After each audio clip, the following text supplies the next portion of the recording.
This show is part of the RetroZap.com podcast network.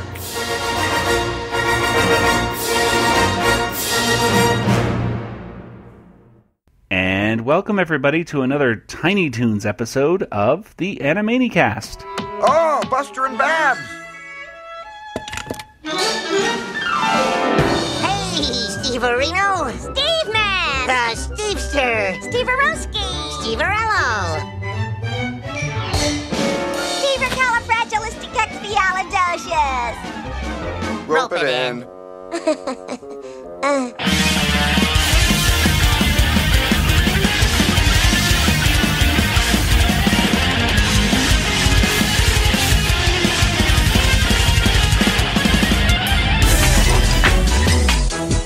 And welcome everybody once again to another episode of Talkin' Tiny Toons. This is the spin-off series of the Animanicast. And of course today we are going to be talking about another episode of Tiny Toon Adventures. Revisiting all of our favorite jokes and all the cultural references that we can find. And of course in the end, we're going to give this episode of Tiny Toons a water tower rating. And there's actually water towers in this episode. I saw them in the background. But anyway, I am Joey, and joining me once again are my co-hosts in Los Angeles. It's my brother Nathan. Maybe I am, or maybe I'm not. Okay. And across the country in Georgia, it's Kelly. Steven Spielberg was in this episode. Yes, he was. Like, for reals. For realsies. Yes, today we are going to be talking about episode 73 of Tiny Toon Adventures. And this is entitled Buster and Babs Go Hawaiian. Now, Nathan, at the beginning of this, did you say something that's actually in this episode? I had written something down, but then I accidentally deleted it. So then I was like, do you want to redo it right now? Sure. I don't even know what to say now. Okay. I was like, oh, this will be good enough. It was something. Okay.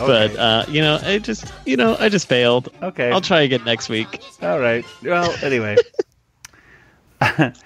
if someone were to ask you in just a few words to summarize this episode, I think Kelly's already given her summary, but we're going to go ahead and try it again. Nathan, what would you tell them about this episode? Hamton finally gets the girl. I think that's for a brief moment, yeah. There's more to the episode. I got to rewatch this. Nathan, you tuned out after 3 minutes. Oh man. I was like, and then I just imagined all the wonderful things that are happening. I mean, it was on. I just dozed off or no. Well, Kelly, what would you say about this episode? Steven Spielberg is in it. That's what I thought you were going to say. Okay. Yes, indeed. So, Nathan, tell us. This is a really fun episode, but tell us, first of all, when did this episode first premiere? Okay, so this episode premiered on Monday, November 18th, 2019. It was the episode right before the Henny Youngman Day episode, which we just recently did, which is kind of weird. We're going back in time. Back in time. By, less than a week. So everything that happened then is going to happen, but also this was less than a week after the television premiere of Michael Jackson's video Black and White, which aired on Fox. And it was just a few days after the release of the movies Cape Fear and Disney's Beauty and the Beast. Yay! All right. So I actually do remember, I seem to remember the premiere of Michael Jackson's Black and White video on Fox. It seems like, well, especially back in the early 90s, Fox would have a lot of promotional things like that to get you excited. Yeah, and that was a big deal. Huge ratings on the Nielsen's, so I don't know. Such a weird thing. I remember Beauty and the Beast. Oh, that's good. I would hope so. Well, I think before we get into today's episode that we should talk a little bit about the background about it, because this is a very different episode than any other ones. Not just because Steven Spielberg is actually voicing himself in this episode, but this is where these 8th graders in Virginia submitted this story, and actually through a little, really they were just lucky, I think. They got this to get actually made. So it wasn't a contest or anything? No, it wasn't a contest. Basically, this is what happened. I'll go. I found this article today, and it's a pretty short article, but it gives the explanation of how this these kids actually got their scripts submitted to Tiny Toons. This is from Education Week, back January 16th of 1991. It says, when Renee Carter, an 8th grader from Waynesboro, Virginia, started doodling figures from her favorite television cartoon show, she never thought it would lead to a contract with one of the world's most prestigious film studios and a meeting with the acclaimed director Steven Spielberg. But that's Hollywood. The unlikely chain of events began in the cafeteria of Kate Collins Junior High, where Renee began sketching characters from Tiny Toon Adventures, a syndicated cartoon program produced by Mr. Spielberg. With the help of 2 of her friends, Amy Crosby and Sarah Kreef, the drawings evolved into a full-length story entitled Buster and Babs Go Hawaiian. The plot chronicles the mishaps of 2 Tiny Toon characters distantly related to Bugs Bunny. I don't know about that, but whatever. Education Week. Distantly related to Bugs Bunny, whose vacation turns into a fiasco. On, quote, a whim, the 3 girls created a 180-page illustrated storybook and sent it in to a local television station that broadcasts the popular afternoon show. A station employee forwarded the manuscript to Warner Brothers Animation, which produces the program. It eventually ended up in the hands of Mr. Spielberg, who liked the story enough to send his representatives to Waynesboro to make a deal to purchase the story from the 3 young authors. Later this month, the girls and their parents will fly to Los Angeles, where they will tour Universal Studios, watch the filming of a television show, and meet with the famous director to discuss the cartoon tale. In addition to their trip west, the 3 youngsters will split a $250 fee. Ooh. The Buster and Babs episode will air sometime in the fall. And let's see, this is quoting... in November, Joey. November 18th. Oh, thank you. Thank you. Okay. And then this is a quote from Renee. It says, I got the entire school watching the show, even the teachers, says Renee, who plans to pursue a career in animation. I figure something like this would look pretty good on a resume. And by the way, I tried doing a little bit of searching for these girls. I don't know where they are. I don't know. I couldn't find them. Yeah, I was going to ask, how much work did you do, Joey? Come on. I tried. Kelly and I didn't do anything, but... I tried stalking them. I really did. I tried. But I couldn't find them. So if any of those girls I should say ladies are listening to this, women are listening today, well, hey, send us an email, animaniacast@retrozap.com. I'm sure we'd all love to have them on the show to talk about their experiences, awesome. Right? Cool. Yeah, absolutely. So, hey, ladies, if you're listening, hey, reach out to us, animaniacast@retrozap.com, because we want to talk about this. So, I did also reach out to Tom Ruegger and say, hey, can you tell us, we're going to be talking about Buster and Babs Go Hawaiian. How did you guys get the script and who worked on polishing it up?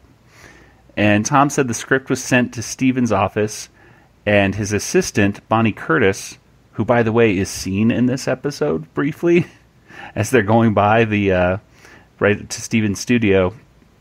There's a woman with a little sign outside. It says Bonnie Curtis, and she goes, "I'm sorry, Mr. Spielberg isn't available right now." Anyway, Bonnie Curtis thought it would be a fun way to engage with fans.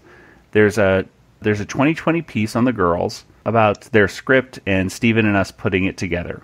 And again, ladies and gentlemen, if you happen to find that 2020 segment somewhere on the internet, again, let me know. I'd love to, see it and share it out with everybody, because I vaguely remember seeing this. I remember before this episode came out, I remember hearing about it, and I'm assuming maybe my dad showed us the segment on 2020, but I really don't think we still have it on VHS at the house. So if you happen to have it anywhere, let us know. Tom goes on to say, Sherry, Paul Dini, and I, Story exited it. He says, I think that's the only episode where we actually brought in Steven to record his own lines, and I know he came in for this one. I was there for all the recordings. Usually Frank Welker played Steven. So, yeah. So there you go. A little bit more information right there. And I also like the end of the gag credits right here. It says something to the effect of, if you have any unsolicited scripts, please send them to another show. Something along those lines. So, and I kind of mentioned to Tom that I hope this didn't create like a tidal wave of, scripts from kids from across the country trying to get their own scripts written. But he said he doesn't recall getting any scripts because he couldn't read any unsolicited material, which makes sense. You don't want to have you don't want to have the executive producers in a show you look at something and even if they don't like it, be blamed, or sued later on, I should say, for stealing ideas. So yeah, there's some sort of they're going to be like, oh, it was kind of like that, and then like, well, we thought of that idea on our own, but exactly. If it influences you at all, it's bad. Yeah. So I would say I know that I still talk to fans to this day online and everything. I was like, I have this great idea for Animaniacs, and I don't know the process of getting into to get your script read. It's, I think, one of the hardest things in Hollywood to do, actually, to get executives to actually read your scripts. So sending it directly by mail to the studio is definitely not the way to do it, though, apparently, because direct to Steven Spielberg is the only way. Unless this case, for some reason, it's very, very rare, whatever the case is. So.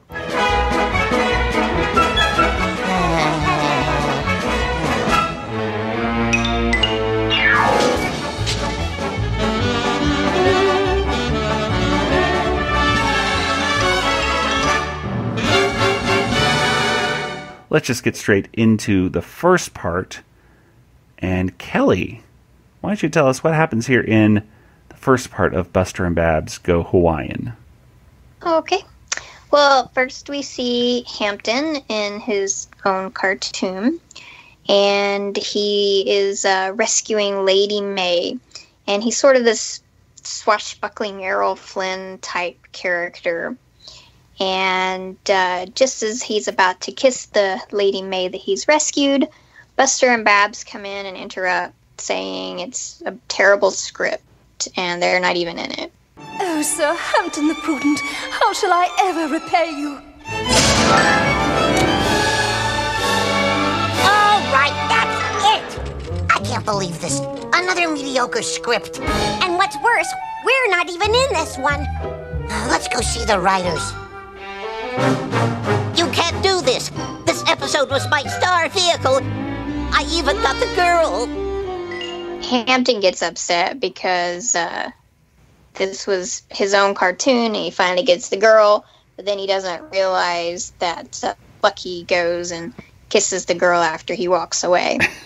And then Buster and Babs want to go talk to the writers, and they see that the writers are in, it was essentially the men's room, but there's like a little sign that's stuck over it that says, writer's room, I think. Which is written very poorly. Yeah, yes, like a childlike scrawl. And they're playing cards and not really paying a lot of attention to what's going on.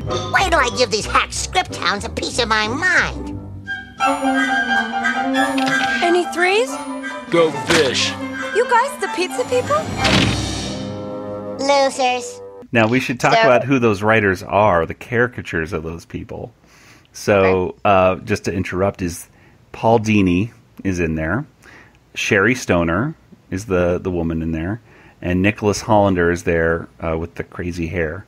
And if you look closely in the background, since it's Sherry Stoner, they threw a Little Mermaid poster in the background there as well. Oh, so, I didn't see that. Yeah, yet I didn't see it until I paused it. So I was like, oh, there it is. So there you go. That's cool. So they decide, Best Friend Babs decide to go see His Eminence himself, Steven Spielberg. And they burrow under the ground, and they have to get past Ralph the guard. And we all know Ralph from Animaniacs, but he also is in Tiny Toons. Hello, I'm Buster Bunny. And I'm Babs Bunny. No relation? The stars of Tiny Toon Adventures? We're here to see Steven Spielberg. Your names ain't on the list.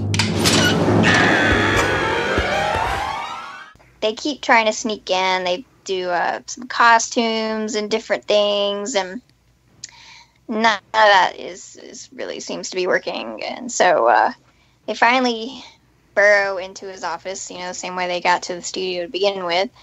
And there he is. Like, you see a chair, and there's all these flashing lights, and there's all these posters on the wall for Always and Gremlins, and I've already forgotten the other two. Raiders, I think, was one of them. Yeah, I thought there was an Indiana Jones, and I can see where the other one was in my head. E.T. was the other one. Yeah. So E.T. So, I forgot too. As they're coming through the studio, they see. Well, I don't think they really even see it, but there's this quick little snippet of Peter Pan flying through. Oh, yes. And he says, I can fly. And then he's Robin Williams' Peter Pan. And then Dustin Hoffman's walking by as Captain Hook. And, of course, that's a nod to Hook. I can fly. Look, Ma, no wires. Hoist the petards. I thought that was a great little moment right there, by the way. So, yeah, because Hook had to have been... When did Hook come out? It was around this time, I know. I don't know the exact release date. Yeah, right. Look it up, Nathan. Look it up. Give me a It must have been before the cartoon came out. Or at least, before it aired, so that they know that people would get the reference. Although, it was... widely publicized about what a train wreck the production was. Well, that's the thing. Actually, Dustin Hoffman, who's doing it's definitely a Rain Man-ish Dustin Hoffman impression going into there, and he's saying "hoist the petards," and to be hoisted by it's a line from Hamlet, by the way. We can't get away from Hamlet talk in our discussions, but it means to be essentially blown up when you hoist yourself. I think it's hoist yourself by your petards or something like that. Is to essentially be blown up by your own bomb. I believe is what it basically means, right? But yeah, it's done in Hamlet when Rosencrantz and Guildenstern are. Dead? No, they're not dead yet. They're given a letter to give to. Yeah, they're going to go with Hamlet to go visit another king, and the letter says, "Hey, king, when Hamlet comes to your castle, kill him." Basically, something like that. Mm-hmm. And Hamlet finds out about it, so he talks about and changes the letter so it says, "Kill these two people that just came to your door." Yeah, sorry, Rosencrantz and Guildenstern. Yeah, so, and that's how they got killed. Hook came out in December, so it's actually just a month away. So it hasn't even released. Oh, okay. So this is coming up before Hook. So there you go. We're on the promotional. Yeah, but it did get a lot of publicity, and Julie Roberts. They talked about how difficult she was on the set, and it's so expensive, blah, blah, blah. But I love it, and I think it's really developed a following over the years, even more so than when it came out. Rufio. I know. I got to meet him. Looky, I got hooky. I got to meet him. He was so nice. So they were at Ben Spielberg's office. Like you had already said, they walked past the secretary or administrative assistant, whatever the preferred term was for her. You see Steven playing an arcade game. And if you ever see pictures of Steven in his offices throughout the years, there usually are some kind of arcade games, or, particularly back in the 80s, he loves video games. And she's like a big kid. So it's really interesting that he's playing these video games. So Buster and Babs are telling him that they aren't happy with the script. Well, I just got a script from 3 hot young writers, 8th graders in fact. It's called Buster and Babs Go Hawaiian. Hawaii? Oh, I've always wanted to go there. We'll do it. Thanks. So they decide to go forward with it, and then Hamton storms in, and he's mad. He's talking about pig discrimination and everything, and I mean, I don't know. The way he speaks to Steven is not cool, and I don't think anyone ever would speak to Steven the way he spoke to Steven, and I'm surprised he still had a job after that. Well, but I also did not fail to notice that he got roasted. Yes. In the next episode, or the next segment of the episode. So, I don't know, maybe that had something to do with it. He got Shia LaBeoufed. Oh, now that's a new word. Like, oh, that's funny. You got LaBeoufed. I'm going to use that in my lexicon now. I finally get a decent role, and it's snatched out from under me by those 2 scene-stealing rabbits. It's pig discrimination, I tell you. The Hog Association will hear of this. Pardon him, Mr. Spielberg. He's been noshing on too much, sugar-coated slop. Yeah. Can I shine your sneakers, sir? Mm-hmm. So, I mean, that's basically it. So they take the script and go off. And, so we got to see Steven, and as we've already mentioned, it's actually him. You can tell. I mean, I can tell. I've heard his voice a lot because I've watched him in interviews and everything. And sometimes I think, oh man, maybe sometime I will get a phone call and it will be Steven, and I will know because I know his voice. Steven, call me. Well, he did a good job, I think, Steven, as himself. Sometimes you hear these people, doing essentially kind of an impression of themselves, but I think he did a good job. I'm a little sad that movies and stuff, briefly. Yeah, that's true. He does. He'll do a cameo here and there in a movie, but he just sounded pretty natural, I guess, is what I'm trying to say. He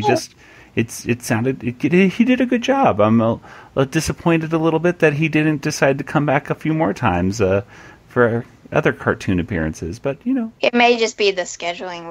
That's true. Frank Welker is a lot easier to get than Steven Spielberg, I think. Well, and also there may be something about the Actors Guild or something. Oh, yeah, that's true. If you get paid for lines, I don't know. That's maybe. True. That's true. I've heard of those things. Yeah, that you have to. Yeah. Well, I thought also Tom Ruegger was saying that Steven just didn't like the way he sounded in it. Let's play a clip if that's relevant right now. So Steven came in and did his voice. It's the only time he showed up at a recording session. Quite frankly, Steven said, "You know what? I think I like the other guy doing my voice." Like Frank Welker's impression. So we went with Frank, and Frank always put kind of whoa. I think that he'd always put a little stutter in, which made Steven crack up. I said, "Well, I don't sound like that." Well, anyway. I find that so relatable because I don't like the way I sound either. Well, I guess we hit pretty much all the references. There was a few. So let's see. There was George Lucas, as you were saying, waiting in the lobby. George. Oh, you didn't say. I thought you said. Okay. No. George no, Lucas is in the lobby, dressed as Mhm. Darth Vader, which is what he does. I guess he was going to pitch another Star Wars film to his buddy Steven, but he had to wait, which is kind of sad. Doc Brown. Well, this is 91, so that was before the prequels. So I mean, Oh, that's true. Yeah, I was trying Well, this was an idea where he was going to play Darth Vader, so it never got made. Yeah, it was a very early script for episode 1. Well, and then there's Doc Brown from Back to the Future, of course, and Andrew Lloyd Webber, Sir Lord Andrew Lloyd Webber, whatever we want to call him, is there dressed as a tabby cat or a tiger, or basically cats. So can't wait. which is interesting because they just released the trailer for Cats. Oh, yes, they did. Yeah, just recently. And Spielberg is producing it. Or Oh, One of the really? executive producers. Well, it took a while, but Andrew Lloyd Webber finally got in a meeting with Spielberg to make the movie finally. And boy, oh boy, is that trailer something else, huh? I've never seen the musical. The whole concept sounds bizarre and weird to me. All I know is that the musical itself often isn't regarded as a very good musical. So when people are like, "Why is this so weird looking?" and I'm thinking to myself, a lot of the people that are freaking out are people that apparently never saw the cast of Cats showing up on things like Reading Rainbow, and they would pop up on a lot of things as a kid growing up, and yeah, they look kind of weird, but no weirder than like cast members in Zoobilee Zoo or I was anything. just thinking about Zoobilee Zoo. Yeah, exactly. I love that show. Yeah, it just kind of looks like the same kind of setup. So yeah. Well, for the movie, I think they're doing a more digital representation, Oh, yes. which I think is throw people off. So Very shiny cats. They're kind of used to the costumes, but not like CGI. So I don't know. I have no point of comparison because I've only seen like clips, and I read the plot and I was like, that sounds like a crazy story, like if it even has a story, because it's kind of based on a poem by T.S. Eliot or a story by T.S. Eliot, and yeah, I don't know. It's it'll be different. Yeah, that's I won't be seeing it. I'll be seeing The Rise of Skywalker. Thank you very much, and skipping Cats. So I'll be waiting for West Side Story, but I'll also see Rise of Skywalker. But West Side Story will be the musical of Spielberg that I want to see. yes, absolutely. Well, so Cats. There's also a quick reference to Roger Rabbit, one of my favorite movies. Roger Rabbit makes a quick little appearance, and I could not really place who was doing Roger's voice in this clip. It almost sounded like Jess Harnell, but I thought, no, it couldn't be Jess because he didn't really join that team until the Animaniacs came around. Jess Harnell does do Roger Rabbit's voice for a few things, by the way. I think he does Roger's voice for Cartoon Spin in Disneyland, I think. So he's kind of like the backup for Charles Fleischer. But maybe it was Frank Welker, perhaps. Yeah, according to Wikipedia, it was Frank Welker did Roger Rabbit. But okay. Morning, Roger. Yeah, pleasant, isn't it? Yeah. So that was cool to see. I mean, obviously Spielberg did have a very close relationship with obviously a few rabbits, both with Buster and Babs and Roger. So, and the last little thing I thought that was maybe an indirect reference was the vermin thing. Is get out of here, you vermin, right? He's playing that video game, and the video game he's playing, even though I don't think it shows the title of the game, it looks like it's an exterminator zapping what looks to be like Mickey Mouse.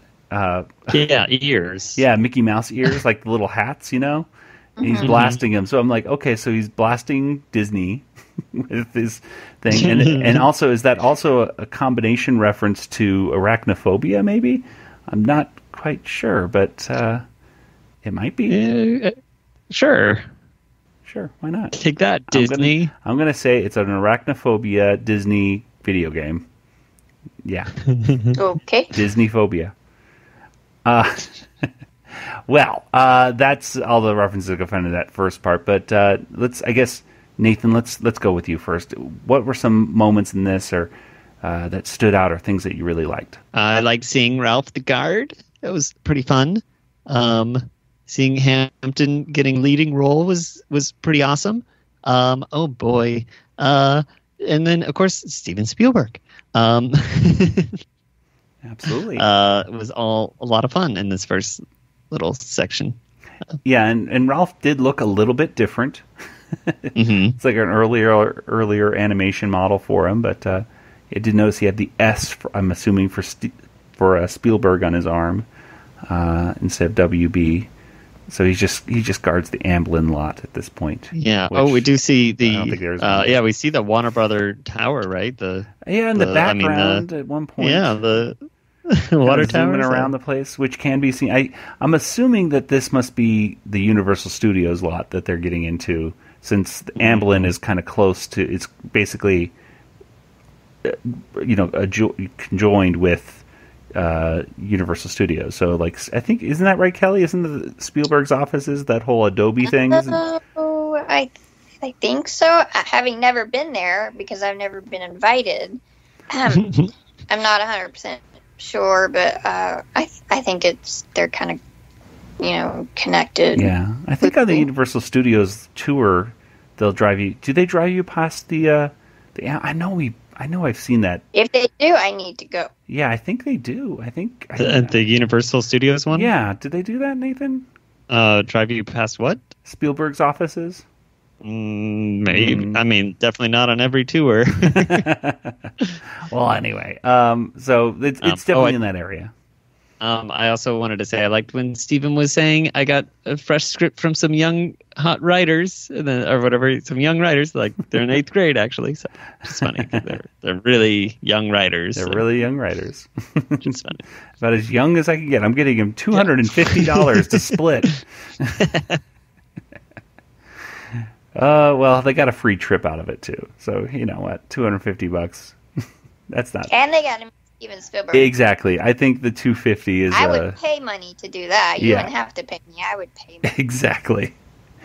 Well, that pretty much does it, I guess, for the first part. Oh, one more thing.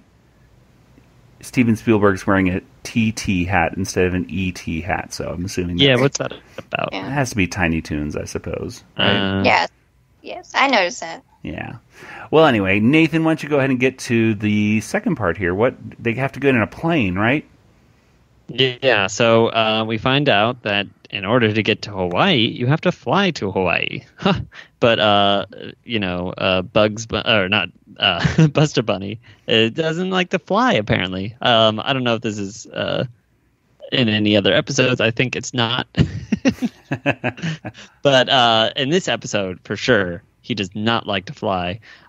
So he decides to call the writers, which, as we know, are 3 13-year-old girls. And they pull him through the phone. And he's like, hey, my contract says no plane scenes. Hey, aren't you supposed to be filming our script?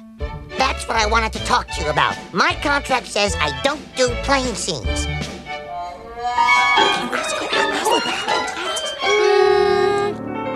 The plane stays. Now back to work. Oh, but girls! That's an actor for you. Always messing with the writer's vision. So then he gets shot back through the phone. So, he was actually pulled through the phone. This is crazy. And he's like, all right, we're doing the plane scene. So then we cut to, then we're like in a whole new episode. It's called Buster and Babs Go Hawaiian. We actually get like a little title card, and it's written by Renee Carter, Sarah Creef, and Amy Crosby. And we see like little caricatures of them, and it looks like this cartoon's going to be kind of janky looking because it's all black and white and pencil drawn. But then it cuts to color and this is how we know them. And they're at the airport. Buster is carrying a bunch of luggage, but it turns out he can only bring 2 in, so they call in Dizzy Devil, and he eats all the luggage, and they're allowed to carry on 2 items.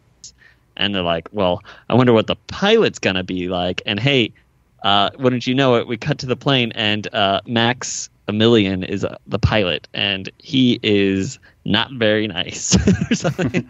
Aloha, suckers! Welcome aboard Air Acme's Hawaiian Express. We're presently 87th in line for takeoff, but why wait?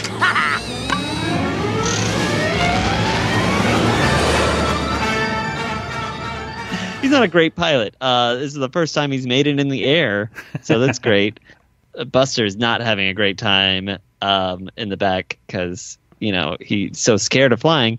And he's like, I wonder what first class is like. And then we cut to what looks like a Freakazoid segment where it's all live action. I wonder if that was the first time they did that. I don't know. Probably not, but it really felt reminiscent of Freakazoid, how you go like, okay, let's show an old movie right now.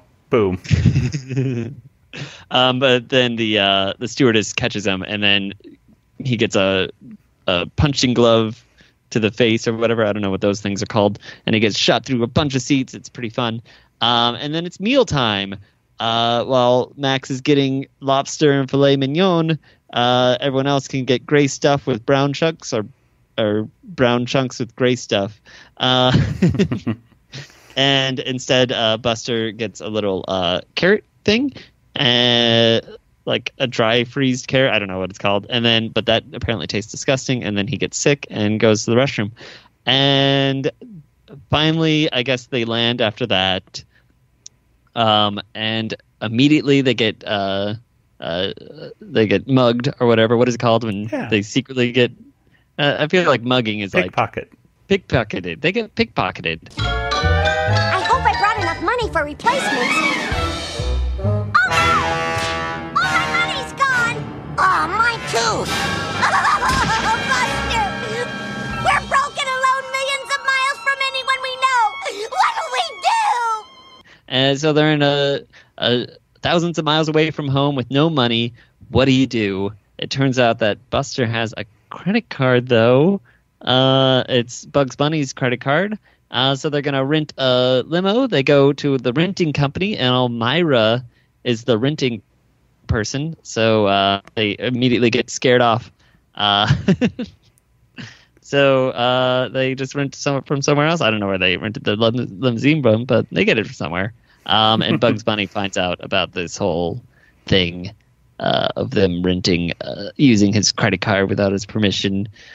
And he'll be mad. He may come back in another act. I don't know. But this is the end of the act 2, I think. Yep, sure is. So, yeah, a few quick little references. I mean, first of all, remember when... I don't know if you guys were ever on an airplane before when they actually used to serve meals on a plane. That was reminiscent. That was just like, oh. Well, you've actually been... Don't they still do that like on long... Yeah, intercontinental flights, but... I think if you go to Hawaii, they may still give you a meal. You got to get a when good I go to plane. California, I get a meal. Oh, lucky. I only get peanuts every time. Oh, well. I'm tired of American Airlines. Anyway, so... I like Delta. I got to go Delta. That's the check. Delta, sponsor of the Animaniacast. Right?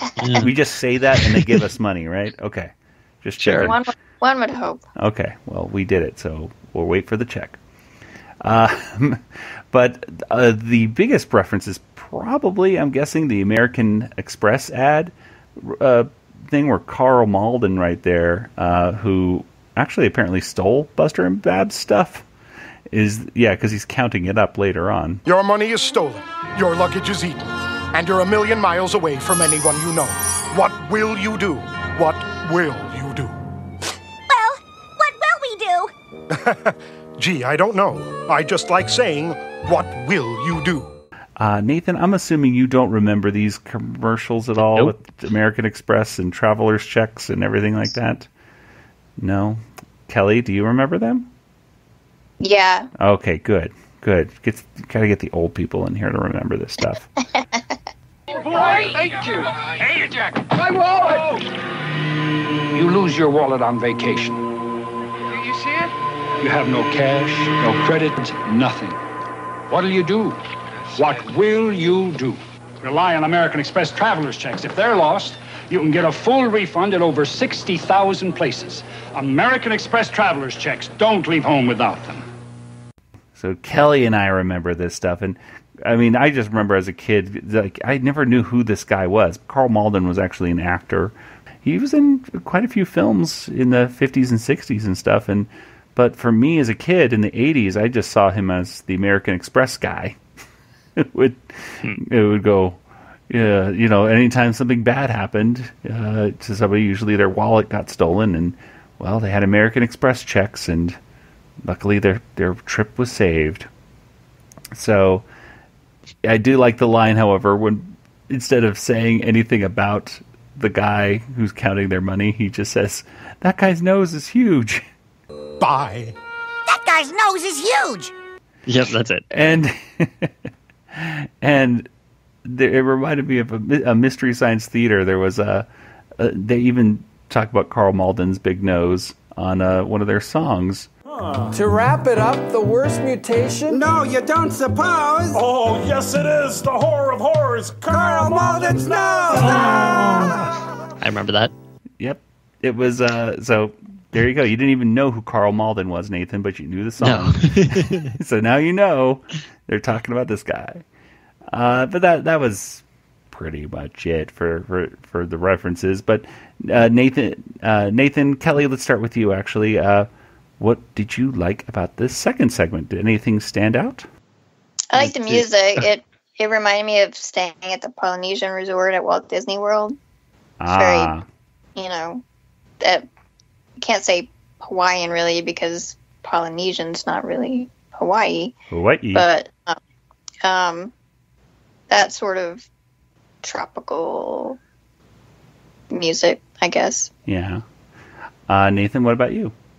I just wanted to say Dizzy eats the luggage because I forgot to mention that earlier. I think you did. You said something about Dizzy. Yeah. I mean, he took the luggage originally, but then when they go to pick up their luggage, he's eaten it all. Yeah. And so that's another thing. They don't have any luggage. That's no money. That's an important plot point that gets forgotten in just a few moments. For your part. I mean, so there. Well, I liked I think there's people on the plane, right? Just all the characters. There's some writers, and so I think there's a thing of Tress MacNeille and maybe Joel Lasky's in there. I think Paul Dini.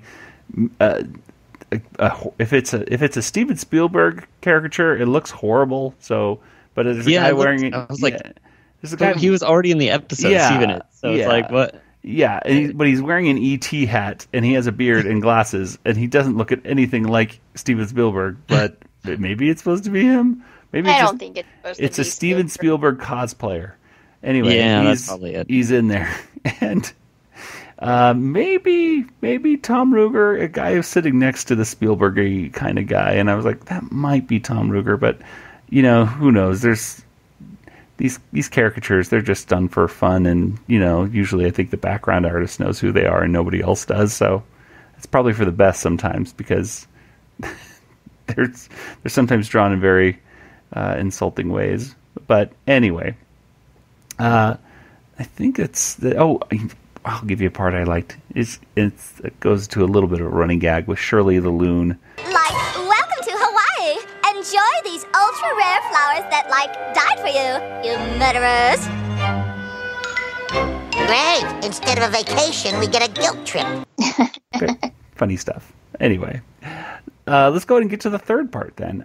So the third part is they're going to the hotel and they're checking in at the Wiki Wacky, whatever this place is, hotel.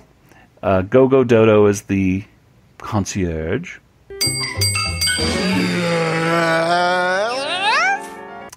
And Sneezer is the guy who's carrying all their bags. They have so many bags to the point where they're going, why do we have all these bags? They were all eaten. Come from? Ours was eaten, remember? Uh-oh. There's a hole in the plot. Big enough to drive a Mack truck through. There's a big plot hole. Throughout this entire cartoon, they seem to be, poking fun a little bit at the script that was handed to them by these 8th graders. I thought that little part was kind of cute because... Mm-hmm. Just as a middle school teacher myself, I see writing that kids do, and they'll hand me stuff, and they'll say, "Can you proofread this?" And I'll read it, and I go, "Wait a minute." the highlight for me really on all this was they decide, like, I think Babs needs a bath or something like that. And so they go to make a bubble bath. And so, unfortunately, they dump the entire box of bubbles into the bathtub. And as soon as this started happening, I had a little flashback to a similar story that happened to me when I went on my honeymoon with my wife. And she wanted to have a bubble bath, so I said, I'll make you a bath, honey. So we got this little cabin, and it had a bathtub with bubble jets in it. Ooh. They had a little sign by the bathtub. It says, don't put bubble bath into this. And I was like, well, I'll just put a little bit in. Just a small little cap. And little did I know, I really shouldn't have done that. Because as soon as I turned on the bubble jets, the bathtub foam started to grow. And it really was like exactly like Buster right here, with the bubbles just growing out of control. So here I am in a cartoon or a sitcom, and I don't know what to do with all these bubbles. So I can't wash them down. I can't put them in the sink. They're literally rising like 3 feet above the bathtub. So I just start grabbing suds and I just start putting them in the toilet, because that's the only place I could think of. Like, I'll just put these suds in the toilet. So I start scooping up suds and just putting them in the toilet, and then saying bubbles go down the hole. Bubbles go down the hole. And I kept flushing and flushing and flushing. And what I didn't realize until afterwards was my wife is on the other side of the door going, oh my God, is he okay? He must be really sick. Because all she could hear for like 5 minutes was flushing. But it all turned out okay in the end. I was able to get enough bubbles down the toilet that she was able to take her bath. I was just very embarrassed. So, very relatable story right here. And anyway, it goes forward, and Buster does a little bit of surfing in here. He says a line of Cowabunga Bunny, which I swear I think it was in some promos for this show, because it is a very quotable line and would look great on a TV commercial. Cowabunga Bunny!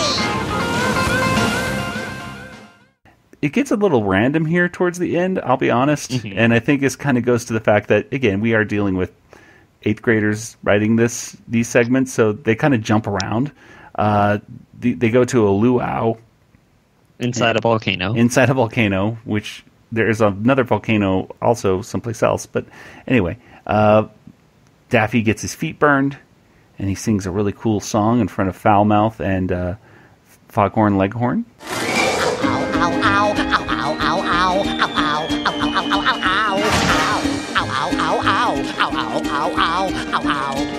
I say the duck is on to something.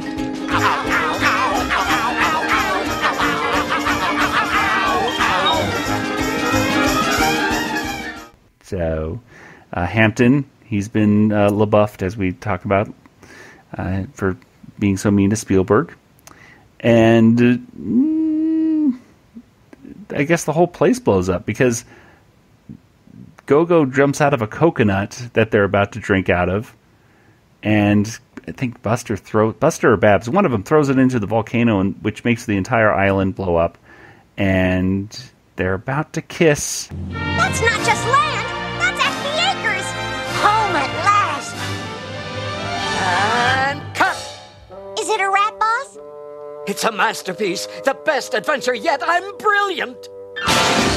It always kind of makes me, even though I know Buster and Babs are kind of boyfriend, girlfriend. Yeah, no relation. Yeah. They are kind of boyfriend, girlfriend, but I always see them more as platonic friends. So it always kind of... Yeah, me too. He's totally friend-zoned. Yeah, he's been friend-zoned. I think Babs is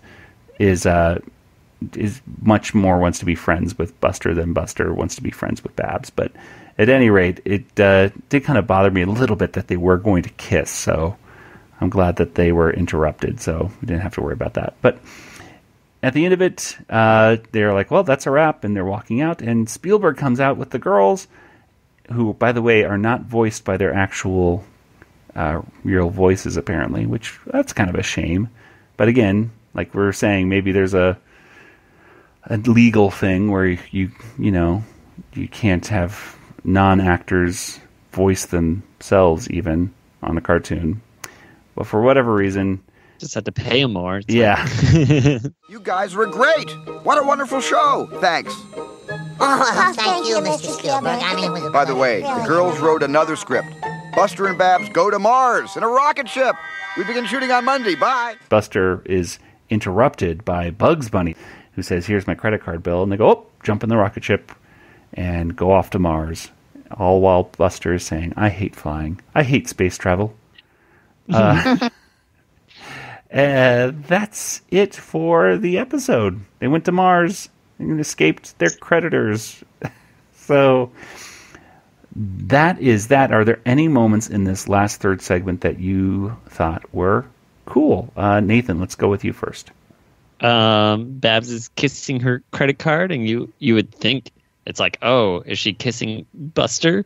This is when they're in the limo and they open the limo door, and yeah, she's just kissing her credit card because she loves plastic so much. I don't know. You talking about them almost kissing, it just reminded me of that. Yeah. So that was cute. I liked Dodo being the person there. I guess is fun. It's cute. The roasting marshmallows by a giant volcano is, I don't know, it's just random. It's just random little scenes. That was pointless. Oh yeah, all right. We'll go on a helicopter ride just to show that Buster doesn't like flying some more. I think. Yeah. I don't know. I just like how Babs points out that had no point to it. It was just like, well, we're going to do this because we're in Hawaii. I don't know. Kelly, what about you? I like that Spielberg came back. That's true. He does make an second appearance. Ooh. Yes. It's definitely the most Spielberg we've ever seen in any cartoon. How Spielberg. Very Spielbergian episode. And definitely the most we've heard from Spielberg. Yeah, absolutely. Well, I guess with that, let's go ahead and get to our water tower rating.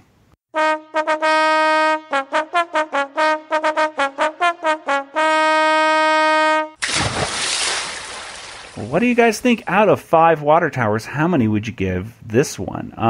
I'll start for this one. I'm going to give this one 4.5. It's almost perfect. I think the animation is fantastic. I really like the breaking the fourth wall.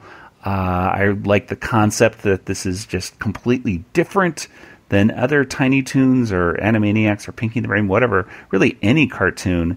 It's really one of a kind in a lot of ways.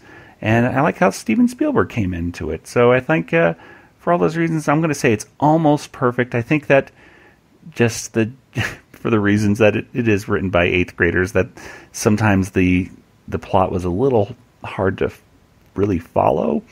But this episode's always had a warm place in my heart. I've always really liked it.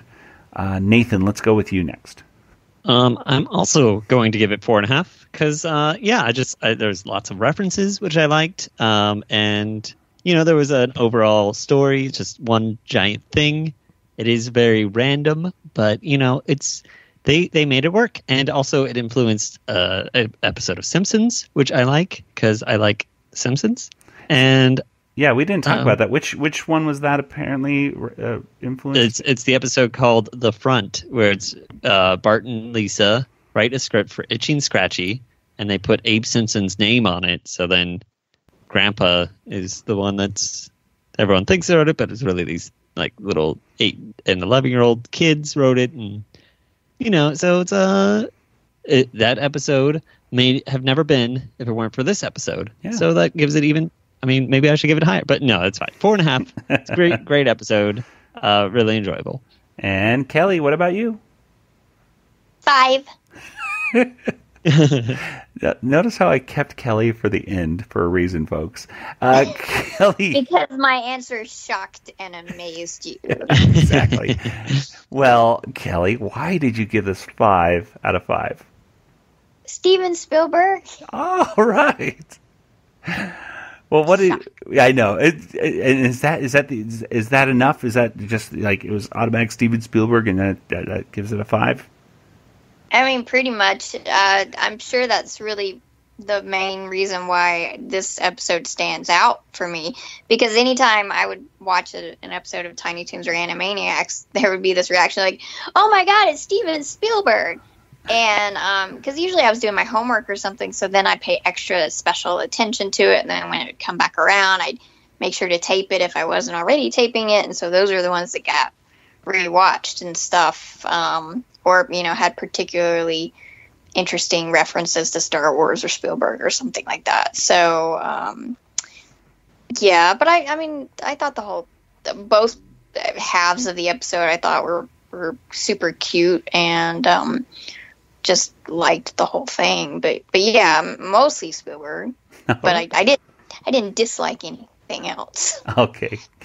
Well, I guess that will do it. So very, very high rated episode. I think this is definitely one of the highlights of the entire series. So glad we could talk about it. 8th graders. Not bad at all. Not bad at all. And again, hey, ladies, if you're out there somewhere in the United States, it's kind of hard to find some of these people, especially after when they get into their, they must be in their 40s now, I suppose, right? And probably, We don't speak of ladies' ages. Well, I'm just saying. I mean, I am, so. So anyway, I do. Well, I mean, I just turned 40, so I think I'm just saying. Anyway, I'm sorry. I'm sure the ladies they're young. Anyway, I'm sure these ladies might be married and everything, though. So it's kind of hard to find, people after their maiden names aren't necessarily the same. So if anybody knows, anybody in the Virginia area where these ladies are, hey, have them reach out to us, and we'd love to talk to them on the show. We'll bring them on with Tom. Let's get them on here, and that'd be awesome. Yeah. Okay. Well, anyway, let's go ahead and get to some contact information. Kelly, where can people get in contact with you online? They can find me on Twitter at Yoda Princess, YODAPRNCSS, or email me, Kelly@BigShinyRobot.com. All right. And Nathan, what about you?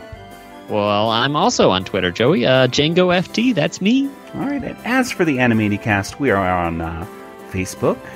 We just passed 1,100 likes on Facebook. Whoa. That's really cool. And we're also on Twitter. We're getting close. I want to say we're getting close to 3,000. I might be way overestimating that. But we're getting a lot of followers on Twitter. So you can follow us on Twitter and Instagram as well. You can also join the RetroZap.com Discord server by going to discord.animanicast.com, and then you can talk to us and also all the other hosts for all the other RetroZap podcasts, and also the other authors and writers and stuff that work for RetroZap. So if you want to talk about Star Wars or cartoons or movies or video games or whatever, it's all over there in the RetroZap Discord server. And speaking of RetroZap, you should subscribe to the RetroZap podcast feed on your favorite podcast player, and that way you can listen to every single one of the RetroZap podcasts, including this one, for free. It's super cool. So you should totally do it. Well, with that, I guess it's time to close things up. So for Nathan and Kelly, this is Joey saying, good night, everybody. Good night, everybody. Good night, everybody. This podcast is not endorsed by Warner Brothers or Amblin Entertainment and is intended for entertainment and information purposes only. Animaniacs, Tiny Toon Adventures, Freakazoid, the Warner Brothers logo, all names, pictures, and sounds are registered trademarks and or copyrights of their respective trademark and copyright holders. All original content of this podcast is the intellectual property of the Animanicast unless otherwise indicated. Get out of here, you no-good vermin!